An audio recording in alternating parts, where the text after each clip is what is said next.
আমি মত দেবো না। আহা, আপত্তিটা কিসের সেটাই তো বলবে।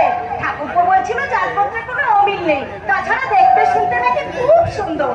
যতই ভালো হোক, তবু তার সাথে মনে বিয়ে হবে না। কিন্তু ঠাকুরপো যে মেয়েটাকে ভালোবেসে ফেলেছে এবং বিয়ে করবে বলে তাকে কথা দিয়েছে।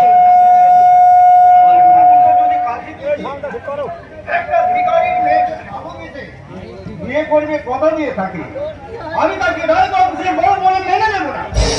ভিখারি ঘরের মেয়ে বলে তাকে যদি মেনে নিতে না পারো, তাহলে আমাকে মেনে নিয়েছিলে কেন? আমিও তো কদিনের মেয়ে।